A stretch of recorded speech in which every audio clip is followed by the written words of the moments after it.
नमस्कार मित्रांनो, आपण ई पीक पाहणी केला आहात का?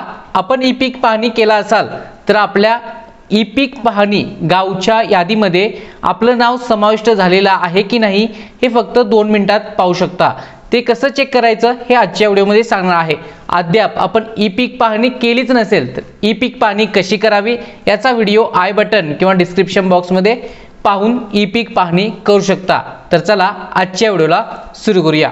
आपल्याला Google Chrome ब्राउझर वरती यायचं आहे आणि सर्च करायचं आहे ई पीक पाहणी विलेज लिस्ट। अशा प्रकारे सर्च करा। सर्च केल्यानंतर पहिली जी वेबसाईट येते ई पीक पाहणी लिस्ट डाउनलोड यावरती क्लिक करायचं आहे। यानंतर पहा इथे पाहू शकता ई पीक पाहणी गावची यादी।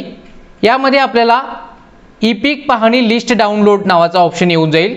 यामध्ये 1 नंबर पहा, गावची ई पीक पाहणी लिस्ट पाहण्यासाठी येथे क्लिक करा या पर्यायावरती क्लिक करायचं आहे। यावरती क्लिक केल्यानंतर नवीन पेज ओपन होऊन जाईल। यामध्ये आपल्याला पहा सिंपल व्ह्यू समरी रिपोर्ट या पर्यायावरती क्लिक करायचं आहे। यावरती क्लिक केल्यानंतर इथे हंगाम आपलं खरीप निवडायचं आहे। विभाग तुमचा कोणता विभाग येतो, पुणे, नाशिक, नागपूर तो सिलेक्ट करायचा आहे। त्यानंतर जिल्हा, त्यानंतर पहा इथे तुमचा तालुका आणि ते गाव सिलेक्ट करून घ्यायचं आहे आणि पीक पाहणी अहवाल या पर्यायावर क्लिक करा। यानंतर आपल्या समोर उजव्या बाजूला इथे पीक नोंदणी आणि कायमपड चालूपड असा ऑप्शन दिसून येईल। यामध्ये आपल्याला अनुक्रमांक, खातेधारकाचे नाव, खाते क्रमांक, गट क्रमांक, पीक पाहणी दिनांक, पिकाचे नाव, त्याचबरोबर पिकाचा प्रकार आणि किती क्षेत्र पेरणी आहे हा ऑप्शन इथे दिसून येईल। यामध्ये आपल्या गावच्या यादीमध्ये या लोकांनी ई पीक पाहणी केलेली आहे। इथे दिनांक पाहू शकता 1 ऑगस्ट 2024 ते 18/9/2024 पर्यंतचा हा डाटा आहे। तर यामध्ये आपलं नाव आहे का ते तुम्ही सर्च करून घ्या। यामध्ये नाव असेल तर तुमची ई पीक पाहणी ही झालेली आहे। जर यामध्ये नाव नसेल, आपण ई पीक पाहणी केलाच नसाल तर ई पीक पाहणी करून घ्या। ती कशी करावी हे सुद्धा सांगतो। यानंतर पहा कायमपड चालूपड या पर्यायावरती क्लिक करा।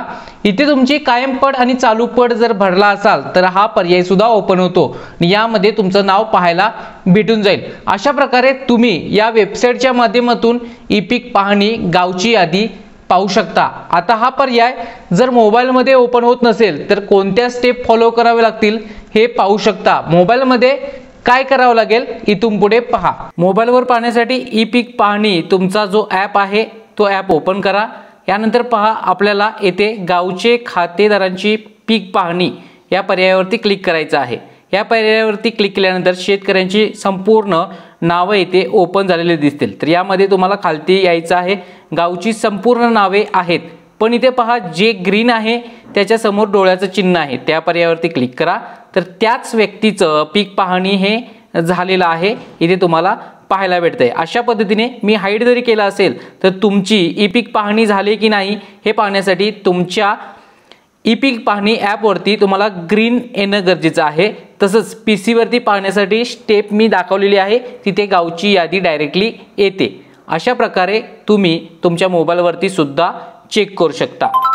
अशा प्रकारे आपण ई पीक पाहणी गावची यादी पाहू शकता। एक म्हणजे तुम्हाला वेबसाईट थ्रू, जर मोबाईल मध्ये ओपन होत नसेल तर तुम्हाला ई पीक पाहणी ॲप या ॲपच्या माध्यमातून तुमचं नाव तुमच्या गावच्या यादीमध्ये ग्रीन मध्ये आहे का हे मोबाईल मध्ये पाहू शकता। चॅनल वरती नवीन असाल सबस्क्राइब करा। अद्याप ई पीक पाहणी केला नसाल तर या पर्यायावरती क्लिक करा या बॉक्समध्ये आणि तो व्हिडिओ पाहून घ्या। पुन्हा भेटूया नेक्स्ट महत्त्वपूर्ण व्हिडिओ घेऊन। जय हिंद, जय महाराष्ट्र।